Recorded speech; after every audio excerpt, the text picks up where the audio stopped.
मेरा नाम प्रिया है। मैं दुल्हन बनी अपने कमरे में बैठी हुई थी। शादी के जोड़े को बस सुनहरा ट्रिमिंग लगाकर ही उसे शादी के जोड़े का नाम दे दिया गया था, क्योंकि ऐसा ही कम कीमत का जोड़ा मेरे गरीब माँ बाप मुझे दे सकते थे। मैं बहुत खूबसूरत थी, इसलिए इस मामूली से जोड़े में भी बहुत खूबसूरत लग रही थी। मेरी सहेलियां मेरे पास बैठी मुझे अजय के नाम से छेड़खानी कर रही थीं। मेरे पापा एक कंपनी में छोटे से कर्मचारी थे और उनकी बहुत ही कम तनख्वाह से हमारा गुजर बसर हो रहा था। और फिर मेरे माँ बाप ने कर्ज उठाकर मेरा थोड़ा बहुत दहेज बना लिया था। यहाँ तक कि 15 कैरेट सोने के टॉप्स भी मेरी सास के लिए बनवाए थे। मेरी बारात आ चुकी थी। शादी का पूरा इंतजाम मेरे पापा ने घर के आंगन में ही किया था, क्योंकि बारात बस कुछ ही लोगों की आनी थी। और पापा ने कहा कि इतने लोगों का इंतजाम हमारे आंगन में आराम से हो जाएगा। बारातियों के आने पर ढोल की आवाज़ों ने मेरे दिल की धड़कनों को भी बढ़ा दिया था। मेरे चेहरे पर एक मुस्कान सी सज गई थी। नाच गाने की आवाज़ें मेरे आंगन से उठ रही थीं। मेरे छोटे बहन भाई और मेरी सहेलियां बारात देखने आंगन में जा चुके थे। दिल तो मेरा भी बेताब था कि अपनी बारात को देखूं, लेकिन मैं अपनी इच्छा पूरी नहीं कर सकती थी, क्योंकि मैं गांव से बिलोंग करती थी और यहाँ दुल्हन उठकर अपनी बारात देखने नहीं जाती थी। और इस समय मैं भी दुल्हन थी। मैं अभी अपने दिल की बेताबियों को समझा ही रही थी कि जब मेरा छोटा भाई मेरे कमरे में आया, वह बहुत खुश लग रहा था। कहने लगा कि दीदी, आपकी शादी पर नाचने के लिए बहुत सारे किन्नर आए हैं। मैं जानता हूं कि आपको किन्नर से डर लगता है, लेकिन हमारे आंगन में बहुत मजा आ रहा है। ये कहकर वह बाहर चला गया।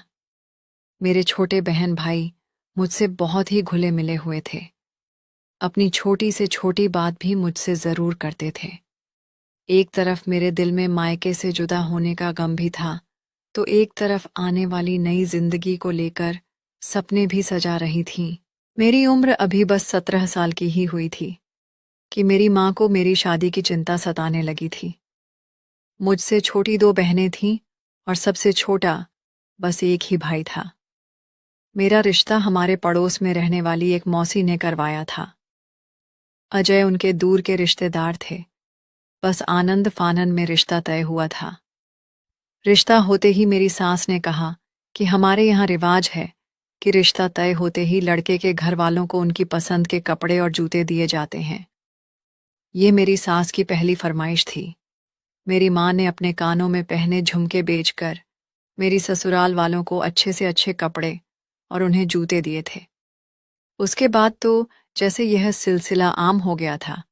घरेलू फर्नीचर, जरूरत की हर चीज मेरे पापा ने मुझे इधर उधर से कर्जा लेकर बनाकर दी थी, ताकि उनकी बेटी ससुराल में इज्जत के साथ रह सके। मैं अपने पापा की जितनी भी इज्जत और सम्मान करती, उतना ही कम था। उन्होंने अपनी तरफ से कोई भी कमी नहीं छोड़ी थी। पापा हम तीनों बहनों को अपनी आंख का तारा बनाकर रखते थे। बाहर हल्ला गुल्ला हो रहा था और मेरे दिल में खुशी के लड्डू फूट रहे थे। सारी रौनक मेरे आंगन में सजी हुई थी। बिना देखे भी मैं बाहर होने वाले हंगामे से अंदर ही अंदर खुश हो रही थी कि अचानक से ढोल की आवाजें आना बंद हो गई थीं। एकदम से ना जाने क्यों खामोशी सी छा गई थी, जैसे आंगन में कोई हंगामा हो ही ना रहा हो। और फिर मेरे दिमाग में आने वाले ख्याल ने मुझे दिलासा दिया कि शायद पंडित जी ने सब लोगों को हल्ला गुल्ला करने से मना कर दिया होगा और फेरों का समय हो चुका होगा। अभी मेरी सहेलियां मुझे लेने के लिए आएंगी और फिर मेरी शादी की रस्में शुरू हो जाएंगी। लेकिन फिर मेरे पापा के रोने की आवाज़ों ने मुझे बेचैन सा कर दिया था। मेरे कमरे की खिड़की आंगन में खुलती थी, लेकिन मैं खिड़की के पास नहीं गई थी कि अगर किसी की नज़र मेरे ऊपर पड़ गई तो लोग क्या सोचेंगे कि कैसी दुल्हन है। लेकिन अपने पापा के रोने और गिड़गिड़ाने पर मैं बुरी तरह से घबरा उठी थी। मैं उठकर खिड़की के पास आ गई। मैंने जरा सी खिड़की खोलकर देखा कि मेरे पापा मेरे ससुर के पांव में बैठे कह रहे थे कि भगवान के लिए मेरी बेटी की बारात यूं वापस लेकर मत जाओ। और यह सुनकर तो मेरे होश उड़ गए थे। वह लोग क्यों मेरी बारात वापस लेकर जा रहे थे, और यह सोचकर ही मुझे चक्कर सा आ रहा था। मेरे दिल की धड़कनें अजीब सी थीं। मेरी सास और होने वाले पति के माथे पर भी बल पड़े हुए थे। मेरे ससुर कहने लगे कि तुम लोगों को दामाद की इज्जत और सम्मान करना नहीं आता। मेरी बिरादरी वाले मुझे बातें सुना रहे हैं कि किस कंगाल लोगों में हीरे जैसे बेटे का रिश्ता तय कर दिया है। अब या तो आप लोग मेरे बेटे को दहेज में काट दोगे, या फिर यह बारात बिना शादी और विदाई के वापस जाएगी। यह सुनकर तो मेरे सर पर आसमान ही गिर गया था। मेरा बाप यूं उनके सामने शर्मिंदगी से हाथ जोड़े खड़ा था, जैसे गरीब होना उसका सबसे बड़ा पाप है, और बिना दहेज के मेरी शादी मेरा सबसे बड़ा पाप था। मैं इससे ज्यादा बदहवास क्या हो सकती थी कि मेरी बारात वापस जा रही थी, और किसी बाप के लिए यह सदमा जान लेने से क्या कम था कि उसकी बेटी की बारात का यूं लौट जाना कोई छोटी बात तो न थी। माँ बाप की इज्जत पर आंच आना, वह तो अलग बात थी। एक लड़की के मुंह पर जो जिल्लत और रुसवाई का तमाचा पड़ता है, तो दुनिया ना जाने उसे किन किन नामों से बुलाती है। मार डालते हैं उसे, जीते जी उससे जीने का हक छीन लेते हैं। उसका दोबारा रिश्ता होना मुमकिन नहीं होता। सब यही कहते हैं कि जरूर लड़की में ही कोई कमी रही होगी, जो यूं बारात वापस लौट गई, और जो फरमाइश उन लोगों ने की थी। मेरा बाप अपने आप को बेचकर भी उनकी फरमाइश को पूरा नहीं कर सकता था। हमारे जैसे गरीबों की बच्चियां इसी वजह से बाप की चौखट पर बुढ़ापे की दहलीज पर जा पहुंचती हैं, क्योंकि उनके माँ बाप के पास लड़के वालों की फरमाइशें पूरी करने के लिए पैसे नहीं होते हैं। मैं तो यूं थी कि काटो तो खून नहीं। मेरी माँ मेरी सास के सामने हाथ जोड़कर अपनी इज्जत की भीख मांग रही थी। एक पल में ही हमारा घर खुशियों के बजाय गमों की तस्वीर बनकर रह गया था। वहां पर मौजूद सब लोग खामोश भूत बने इस तमाशे को देख रहे थे, और वह इंसान जो मेरा ससुर बनने जा रहा था, लग रहा था कि किसी ने उसे पकड़ रखा हो। ऐसा कठोर दिल जैसे उसके सीने में दिल ही ना हो। मेरा पढ़ा लिखा पति अपनी झालत का प्रदर्शन करते हुए मेरे बाप की इज्जत की धज्जियां उड़ा रहा था। कहने लगा कि जब यह लोग मुझे अभी इज्जत नहीं दे रहे, तो फिर शादी के बाद क्या देंगे। मुझे उस इंसान की इतनी छोटी और घटिया सोच पर अफसोस हुआ था कि इज्जत का संबंध केवल पैसों से होता है, जिनके पास देने के लिए ढेरों दहेज नहीं होता। वह क्या दामाद की इज्जत नहीं करते। मुझे आज यह बात समझ आ रही थी कि क्यों बेटी पैदा होने पर हम जैसे गरीब लोगों के चेहरे पर चिंता की लकीरें गहरी हो जाती हैं। क्यों बेटी के होने पर गरीबों के घर में मातम सा छा जाता है। वजह यही है कि बेटियों की खातिर बाप अपने आप को बेच देता है। उस समय मेरा दिल खून के आंसू रो रहा था। मेरे पापा के आंसू बहकर उनकी गर्दन से नीचे जा रहे थे, और उनके जुड़े हुए हाथ बुरी तरह से कांप रहे थे। अपनी और हमारी इज्जत की खातिर मेरा वह बाप जो गरीबी में कम रोटी तो खा लेता था, लेकिन किसी के सामने झुककर अपनी जरूरत के लिए भीख नहीं मांगा करता था। लेकिन आज वह मेरी इज्जत की खातिर किसी भिखारी की तरह मांगने पर मजबूर था। मुझे अब अपने पापा की हालत और देखी नहीं गई। मैं बहते हुए आंसुओं के साथ बाहर आंगन में आ गई। मुझे देखकर सब बाराती हैरत से एक दूसरे को देख रहे थे। मैंने जाकर अपने पापा के जुड़े हुए हाथ पकड़ लिए। मैंने कहा कि पापा, अब बस बहुत हो चुका। कोई ज़रूरत नहीं है आपको किसी के भी सामने खुद को झुकाने की। इन्होंने बारात वापस लेकर जानी है तो ले जाएं। मुझे खुद ऐसे घर नहीं जाना जो सारी जिंदगी मेरे बाप का दहेज जैसी घटिया रस्म के नाम पर खून चूसते रहे। मेरी बात सुनकर मेरी सास कहने लगी कि तौबा तौबा, लड़की की जुबान कितनी लंबी है। अरे दुल्हन तो बड़ी बेशर्म है। कितनी बेशर्मों की तरह मुंह उठाए हुए अपनी शादी के लिए मना कर रही है। अच्छा हुआ जो इन लोगों की असलियत हमारे सामने अभी खुल गई। मेरी बात का वह औरत कितना गलत मतलब निकाल रही थी। वहां बारात के साथ आई हुई औरतें मेरी सास की हाँ में हाँ मिलाने लगीं। और मेरे बारे में अपने अपने विचार प्रकट करने लगी। मेरी माँ मेरे पास आकर मुझे चुप हो जाने के लिए कहने लगी। वह लोग अपनी बारात वापस ले जाने लगे। मेरा बाप उन्हें हाथ पकड़ पकड़ कर रोक रहा था। उनके सामने विनती कर रहा था कि ऐसा मत करो, मेरी इतनी मासूम सी बच्ची बदनाम हो जाएगी। दोबारा उसकी बारात दहलीज पर नहीं चढ़ेगी। भगवान के लिए मेरी बच्ची के साथ ये जुल्म मत करो। अपने बाप की बेबसी देखकर मेरा दिल कटकर रह गया था। मेरी वजह से जो गम उन्हें मिला था, मेरा जी चाहा जमीन फटे और मैं उसमें समा जाऊं। हमारे अपने मोहल्ले के लोग अब भी खड़े हमारी तरफ देख रहे थे। एक तरफ शादी में आए कुछ किन्नर भी खड़े हुए थे, जो शायद अपने पैसों के चक्कर में नाचने गाने आए थे। मेरे पापा वहीं जमीन पर ढेर हो गए।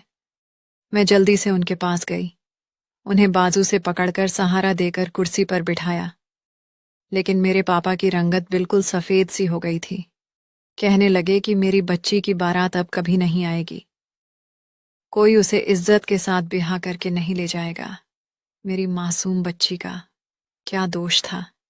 यही कि हम गरीब हैं, ज्यादा दहेज नहीं दे सकते। ना जाने उन्हें क्यों मेरा गम सताए जा रहा था। हालांकि मैं अपने पापा को तसल्ली दे रही थी कि पापा, आप मेरी बिल्कुल भी चिंता ना करें। उल्टा आपको तो खुश होना चाहिए कि ऐसे लालची लोगों से आपकी बेटी बच गई। उनके हाथ और पूरा शरीर थर थर कांप रहे थे।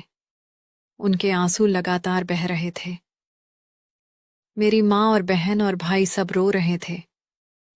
अभी यही गम मेरे बाप से सहन नहीं हो रहा था कि हमारे दरवाजे के सामने हलवाई वाला आकर खड़े हो गए और कहने लगे कि बारातियों के लिए खाना तैयार है।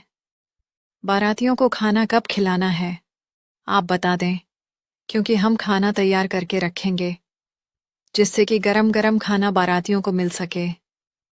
लेकिन अंदर का उदास माहौल देखकर वह लोग भी चुप से हो गए थे। मेरे पापा खड़े होकर मोहल्ले वाले और रिश्तेदारों से हाथ जोड़कर कहने लगे कि अगर आप लोगों के अंदर थोड़ी सी भी इंसानियत है तो भगवान के लिए मेरी बेटी का हाथ थाम लो और उसे अपने घर की इज्जत बना लो। आप लोगों ने तो अपनी आंखों से देखा है कि मेरी बेटी निर्दोष है, उसकी कोई गलती नहीं थी। बस गलती मेरी है कि मैं गरीब हूं और ज्यादा दहेज नहीं दे सकता। मेरे पापा हर एक से हाथ जोड़ जोड़ कर विनती कर रहे थे कि कोई तो ऐसा इंसान होता जो मुझसे शादी कर लेता।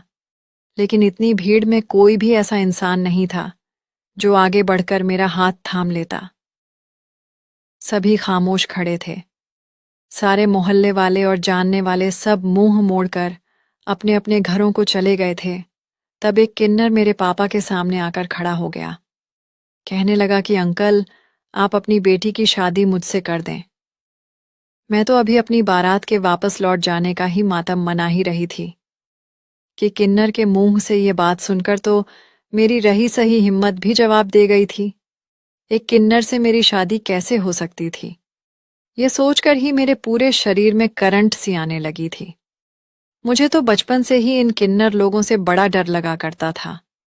मैंने अपने दिल को समझाया कि उस किन्नर ने मेरे पापा का दिल रखने के लिए कहा होगा। मेरे पापा तो ऐसा कभी नहीं कर सकते। मैं अभी यही सोच रही थी कि पापा उस किन्नर को बड़े गौर से देख रहे थे। फिर सामने खड़े पंडित जी से कहने लगे कि पंडित जी, मेरी बेटी की शादी के मंत्र पढ़ना शुरू करें। और यह सुनकर तो मैं बुरी तरह से चक्कर खाकर रह गई थी। पापा ऐसा कैसे कर सकते थे? हाँ, मैं मानती हूं कि उनके ऊपर जो दुख का पहाड़ टूटा था वह बहुत बड़ा था, बहुत बड़ा सदमा था। लेकिन मेरे ऊपर भी तो वैसे ही गम का पहाड़ टूटा था। अभी तो मैं वही नहीं सह पाई थी कि पापा की बात ने तो मुझ पर एक और पहाड़ तोड़कर रख दिया था। मैंने पापा के हाथ पकड़ लिए। मैंने कहा कि पापा, आप ये क्या कह रहे हैं? मैं कैसे किसी किन्नर से शादी कर सकती हूँ? मुझे तो सोचकर ही डर लग रहा है कि इस किन्नर के साथ मैं पूरी जिंदगी कैसे गुजारूंगी। मुझे तो इन लोगों से पहले से ही डर लगता है। मुझे याद आने लगा कि जब हमारा भाई पैदा हुआ था तब पापा ने घर पर खूब सारे किन्नर बुलाए थे और मैं अपने कमरे का दरवाज़ा बंद करके डर के मारे अंदर ही बैठी रही थी। पापा कहने लगे, प्रिया, अब हमारी इज्जत तेरे हाथ में है। तेरी 2 छोटी बहनें और हैं। अगर आज तू विदा होकर ना गई तो तेरी बहनों की शादी में भी रुकावटें पड़ जाएंगी। लेकिन मैं ऐसा कैसे कर सकती थी? मैंने कहा कि पापा, ऐसा तो कभी हुआ ही नहीं है। मैं कैसे किसी किन्नर से शादी कर सकती हूँ? मेरी दोनों छोटी बहनों को बचाने के लिए आप मेरी कुर्बानी कैसे दे सकते हैं?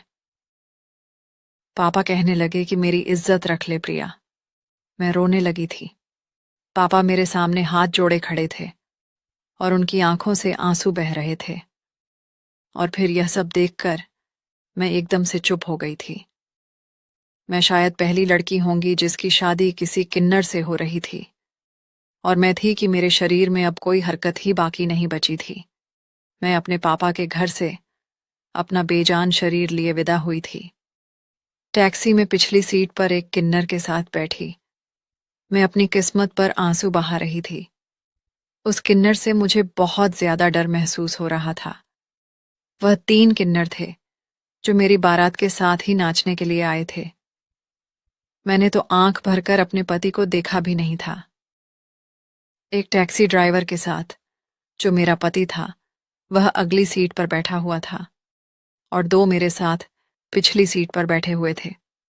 पूरा रास्ता टैक्सी में मेरी सिसकियां ही गूंजती रही थीं।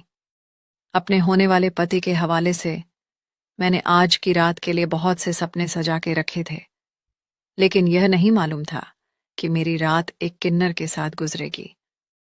और इस सोच ने मुझे कांपने पर मजबूर कर दिया था। मुझे आने वाले समय का सोच सोच कर ही खौफ महसूस हो रहा था। मैं लगातार रोए जा रही थी। गाड़ी एक छोटे और पुराने से इलाके के अंदर एक छोटे से मकान के सामने रुकी थी। उस किन्नर ने गाड़ी से उतरने में मेरी मदद की थी, जो कि मेरा पति था। फिर वह किन्नर टैक्सी ड्राइवर को पैसे देने के बाद मुझे घर के अंदर ले गया। लेकिन जैसे ही मैं उसके घर में दाखिल हुई तो एक और तूफान मुझे देखने को मिली थी। वहां 4-5 और किन्नर थे जो एक दूसरे के साथ लड़ रहे थे, अनपढ़ की तरह, और उनकी उम्र यही कोई 15-16 साल की थी। मेरे पति की डांट पर वह लोग सीधे हो गए थे। मुझे देखकर अजनबियों की तरह मुझे देखने लगे। हमारे साथ आए 2 किन्नर ने उन्हें बताया कि हमारे बॉस ने इस लड़की से शादी कर ली है। वह बॉस नाम का किन्नर, जो मेरा पति था, शायद वहां का सबसे बड़ा था। यह सुनने की देर थी कि वह कम उम्र की किन्नरई नाचने गाने लगे। एक हंगामा सा मच गया। मैं तो पहले ही अपने गमों से चूर शरीर के साथ अंदर दाखिल हुई थी, लेकिन यह सब देखकर और भी डर गई थी। ढोल नाच गाने ऐसे शुरू हो गए जैसे उनके मन की मुरादें पूरी हो गई हों। मैं गेट पर ही खड़ी अपनी जिंदगी का तमाशा देख रही थी कि जिसका ख्याल भी एक औरत को जिंदा मारने के लिए काफी था।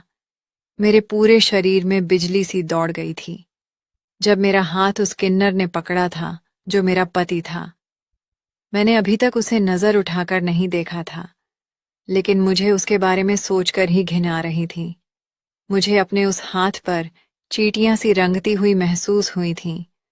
जो हाथ उस किन्नर ने पकड़ा था, वह मुझे सामने बने कमरे में ले गया और कहने लगा कि तुम यहां बैठ जाओ, मैं बच्चों को खाना खिलाकर आता हूं।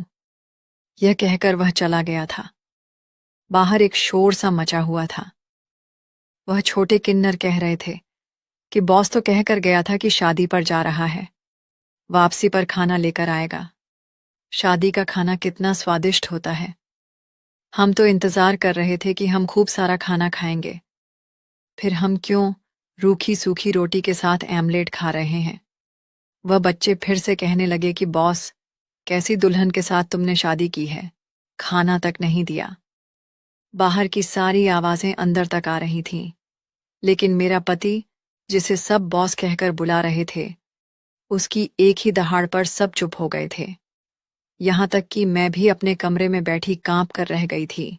उसने कहा कि चुपचाप खाना खाओ और आराम से कमरे में जाकर सो जाओ। मुझे कुछ भी बहस नहीं चाहिए। उसके बाद बाहर से किसी शोर की आवाज नहीं आई थी।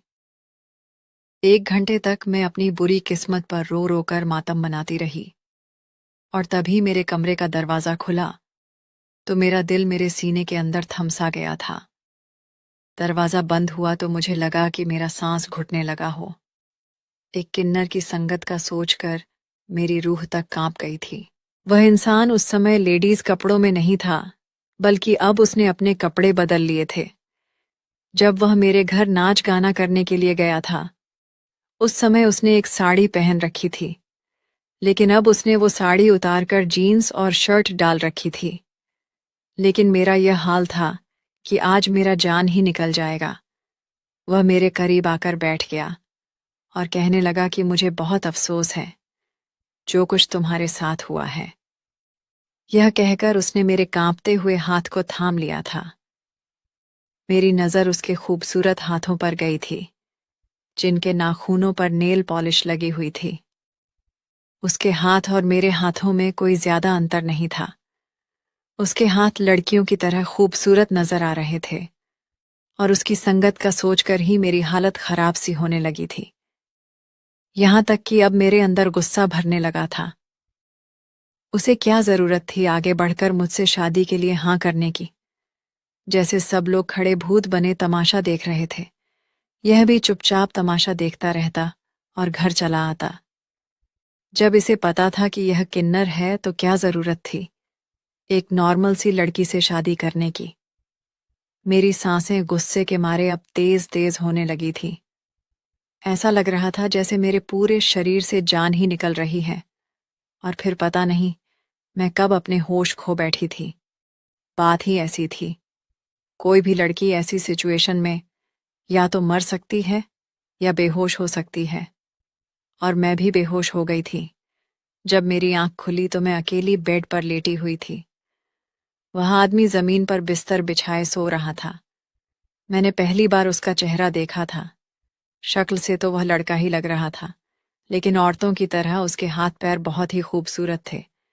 उसकी रंगत भी बहुत ही गोरी सफेद थी। हाँ, सर के बाल एकदम मर्दों जैसे ही थे। मैं गौर से उसका जायजा लेने में लगी हुई थी। अभी अपने शादी वाले सुर्ख ट्रिमिंग वाले लहंगे में ही थी। मैंने कमरे में मौजूद अलमारी खोलकर देखी तो वहां पर बहुत से लेडीज कपड़े रखे हुए थे। क्योंकि मैं एक किन्नर की पत्नी थी तो मुझे कपड़े तो आसानी से मिल सकते थे। मैंने अपने कपड़े बदल लिए और वॉशरूम से बाहर आई तो वह किन्नर भी उठ गया था। उसने मुझ पर एक भरपूर नज़र डाली थी कि उसकी बेताब सी नज़र पर मेरे पूरे शरीर में चींटियां सी दौड़ गई थीं। मुझे अपनी इस हालत पर हैरत हुई थी। वह मर्द तो था नहीं, लेकिन उसकी नज़र इतनी तेज और दिल में उतर जाने वाली थी। मैं उसकी इतनी तेज और दिल में उतर जाने वाली बेताब नज़रों को और देख ना सकी। मेरे दिल की धड़कनें बढ़ गई थीं। मैंने जल्दी से अपनी नज़रें झुका लीं। उसकी नज़र ने मुझे गड़बड़ा के रख दिया था। मैं बेड पर आकर सिमट कर बैठ गई थी। वह भी सीधा वॉशरूम गया था। बाहर आते ही वह कमरे से बाहर निकल गया। थोड़ी देर बाद मेरे लिए गिलास में दूध लेकर आया था। कहने लगा कि इसे पी लो, तुम रात से भूखी हो। मुझे भूख तो बहुत तेज लगी थी, लेकिन मैंने वह गिलास नहीं पकड़ा। वह शायद मेरा डरा हुआ चेहरा देखकर मेरे अंदर की हालत समझ गया था। कहने लगा, मुझसे डरो मत, मैं तुम्हें कुछ नहीं कहूंगा। चलो शाबाश, इसे पी लो। मैं तुम्हारे लिए अभी नाश्ता बना देता हूं। मेरे हाथ में वह गिलास का दूध देकर बाहर निकल गया था। मैंने एक एक घूंट में वह दूध अपने अंदर उतारा था। फिर वह मेरे लिए नाश्ता ले आया। 2 दिन तक मैं कमरे में ही रही थी। मेरा बाहर निकलने का मन ही नहीं करता था। उस इंसान ने मुझे वाकई कुछ नहीं कहा था। यहां तक कि मुझे हाथ भी नहीं लगाया था। वह मुझे कुछ नहीं कहता था। मैं बेड पर सोती थी और वह नीचे चादर बिछाकर सो जाता था, लेकिन उसकी नजरें मुझे उलझन में डाल देती थीं। अब मैंने किचन संभाल लिया था। मुझे हैरत इस बात पर होती थी कि जो कम उम्र के किन्नर लड़के थे वह स्कूल जाते थे। मेरा पति उन्हें शिक्षा दिलवा रहा था। हालांकि जब भी वह वापस आते तो उनमें से एक दो रो ही रहे होते थे। रोते हुए वह मेरे पति से कहते कि स्कूल में सब बच्चे हमारा मजाक उड़ाते हैं, हमारे टीचर भी हमें अजीब सी नजरों से देखते हैं। तुम क्यों हमें स्कूल भेजते हो? हमें सारी जिंदगी नाच गाना ही तो करना है, पढ़कर क्या करेंगे? लेकिन मेरा पति कहता कि मुझे तुम लोगों को अच्छी शिक्षा दिलवाना है। तुम लोगों की बातों को अगर आज सह जाओगे तो जब तुम कल कुछ बन जाओगे तो यही लोग तुम्हें सलाम करेंगे। मुझे उस इंसान की बात ने हैरत में डाला था। वह 6 किन्नर थे, 3 24 से 25 साल की उम्र के और 3 15 से 16 साल के। धीरे धीरे मुझ पर यह राज खुला कि वह इंसान बचपन से ही उन बच्चों को पाल रहा है। इन तीनों बच्चों के माँ बाप ने उन्हें पैदा होते ही फेंक दिया था। मेरे पति ने ही इन बच्चों को सहारा दिया था और बचपन से अब तक पाल पोस रहा था। 3 किन्नर नाच गाने के लिए जाते थे। कभी कभी पूरी रात घर नहीं आते, कभी कभी देर रात से घर लौटते थे और जो बच्चे थे वह घर पर ही रहते थे और अपनी पढ़ाई वगैरह पर ध्यान देते थे। मेरे पति ने मुझे नए कपड़े भी लाकर दे दिए थे। वह मेरा बहुत ख्याल रखता था। हमारे बीच बस एहसास का रिश्ता था। मैं भी उसके सारे काम चुपचाप कर दिया करती थी। लेकिन एक बार जो हुआ मेरे साथ, उसने मेरे होश उड़ा दिए थे। रात को तीनों किन्नर नाच गाने के लिए गए हुए थे और बच्चे अपने कमरे में सो रहे थे। जब हमारे घर का दरवाज़ा जोर से बजा, जब मैंने पूछा कि आप कौन हैं, तो आवाज़ आई कि दरवाज़ा खोलो, हम पुलिस वाले हैं। और ये सुनकर तो मैं डर गई थी। मैंने दरवाज़ा खोला तो 2 लड़के अंदर दाखिल हो गए। कहने लगे कि हम इसी मोहल्ले में रहते हैं। जब से हमें पता चला है कि बॉस ने एक लड़की से शादी कर ली है तो हमें बहुत ही हैरत हुई। भला एक किन्नर लड़के ने शादी क्यों की है? वह भला तुम्हें क्या खुश रख सकेगा? हमने सोचा कि वह किसी काबिल तो है नहीं, तो क्यों ना हम ही तुम्हें खुश कर दें, तुम्हारी ख्वाहिशों को पूरा कर दें। उस समय वह छोटे किन्नर भी सो चुके थे। मैं डर गई थी। मैंने कहा कि मेरे घर से निकलो बाहर, वरना मैं शोर मचा दूंगी। लेकिन वह लोग मुझे जबरदस्ती कमरे में ले गए। मेरे चिल्लाने से वह तीनों बच्चे उठ गए थे। वह मेरा दरवाज़ा जोरों से बजाने लगे थे। वह लड़के मेरी तरफ गलत इरादे से बढ़ रहे थे और तभी मेरा किन्नर पति आ गया। उसने मेरी चीख पुकार सुनी और तब दरवाज़ा तोड़कर वह अंदर आ गया और उन लड़कों को खूब मारा। कहने लगा कि अगर मेरी पत्नी की तरफ आंख उठाकर भी देखा तो आंखें निकाल लूंगा। मैंने अपने पति का इतना गुस्सा पहली बार देखा था। वह लोग डर कर भाग गए थे। वह बहुत गुस्से में था। पहली बार मुझ पर भी चिल्लाकर बोला कि तुमने दरवाज़ा क्यों खोला? खबरदार, जो मेरी गैर मौजूदगी में तुमने दरवाज़ा खोला। तो मैं पहले ही रो रही थी। उसकी डांट पर और भी रोने लगी और कमरे में चली गई। देर रात को जब वह कमरे में आया तो मैंने नाराज़गी से अपनी करवट बदल ली। जो कुछ मेरे साथ हुआ था उसमें मेरा कोई दोष नहीं था, लेकिन यह देखकर मुझे हैरत हुई कि वह नीचे बिस्तर पर सोने की बजाय मेरे पास आकर बैठ गया और मुझसे कहने लगा कि आज मैं तुम्हें एक सच्चाई बताना चाहता हूँ, और वह यह है कि मैं किन्नर नहीं हूँ, बल्कि एक नॉर्मल लड़का हूँ। मैं एक अनाथ आश्रम में पला बड़ा था, इसलिए पढ़ाई नहीं कर सका। लेकिन जन्म से ही मेरे हाथ पैर लड़कियों जैसे थे, चेहरा भी कुछ कुछ लड़कियों जैसा ही था। मैं बहुत खूबसूरत था। सुर्ख सफ़ेद रंगत, गुलाबी होंठ, बड़ी बड़ी काली आंखें। हर कोई मुझे देखकर लड़की होने का गुमान करता था। धीरे धीरे सब मुझे किन्नर समझने लगे थे। मैं बड़ा हुआ तो लोगों ने मुझे लड़का मानने और समझने से इनकार कर दिया। मुझे कोई भी काम पर नहीं रखता था कि तुम किन्नर हो और जानबूझकर लड़का बने हुए हो। फिर मुझे यही ठीक लगा कि अपनी ज़िंदगी ऐसे ही गुजार लूं और ऐसे नौजवानों की ज़िंदगी संवारूं जो सच में किन्नर हैं। उन्हें अच्छी शिक्षा दिलवाकर एक अच्छा नागरिक बनाऊं, न कि कोई नाच गाने वाला। मेरी ज़िंदगी यूं ही गुजर रही थी। लेकिन तुम्हारी शादी पर तुम्हारे पापा को रोते देखकर मुझे बहुत दुख हुआ था। मुझसे रहा नहीं गया, इसलिए तुमसे शादी कर ली। लेकिन इससे पहले कि मैं तुम्हें अपनी हकीकत बताता, तुम बेहोश हो गई थी। और फिर मैंने सोचा कि तुम्हें थोड़ा समय देना चाहिए। मैं उसकी बातें सुनकर हैरान हो रही थी। वह तो बहुत ही अच्छा इंसान था। उसने कहते कहते मेरा हाथ अपने हाथों में थाम लिया था। मुझे विश्वास ही नहीं था कि जो वह कह रहा है सच है। और फिर उसने मुझे अपनी बाहों में समेट लिया और मैं इनकार भी ना कर सकी। वह पूरी रात मुझे अपने प्यार की बारिशों में भिगोता रहा। सुबह लगभग 9 बजे मेरी आंख खुली थी। मैं हड़बड़ाकर उठ बैठी। इतनी देर तक मैं कैसे सोती रही? शायद पूरी रात जागने का असर था। मैंने अपने सोते हुए पति की तरफ नजर डाली थी। वह सोते हुए कितना प्यारा और मासूम लग रहा था। इस दुनिया में अगर बुरे लोग हैं तो अच्छे लोग भी हैं। वह कितना महान था। मुझे अपने पति पर प्यार उमड़ आया और मैंने उसके माथे पर अपने प्यार की मोहर लगा दी। मेरे होठों का स्पर्श पाते ही वह उठ गया और मुझे प्यार भरी नजरों से देखने लगा। मैंने कहा कि मैंने जो तुम्हारे साथ किया है, जो भी व्यवहार रखा है, उसके लिए मुझे माफ कर दो। मुझे तुम्हारे साथ ऐसा बर्ताव नहीं करना चाहिए था। उसने मेरे दोनों हाथ थाम लिए और हाथों को चूमते हुए बोला कि मुझे तुमसे कोई गिला नहीं है। कोई भी नॉर्मल लड़की की शादी अगर किन्नर से हो जाए तो उसका यही रिएक्शन होगा। इसलिए मुझे तुमसे कोई भी शिकायत नहीं है। मैंने सुकून से उसके सीने पर अपना सर टिका दिया। अब मेरी आगे की जिंदगी बहुत ही हंसी खुशी गुजरने वाली थी। दोस्तों, अगर आपको यह वीडियो पसंद आया हो तो वीडियो को लाइक और चैनल को सब्सक्राइब करें। धन्यवाद।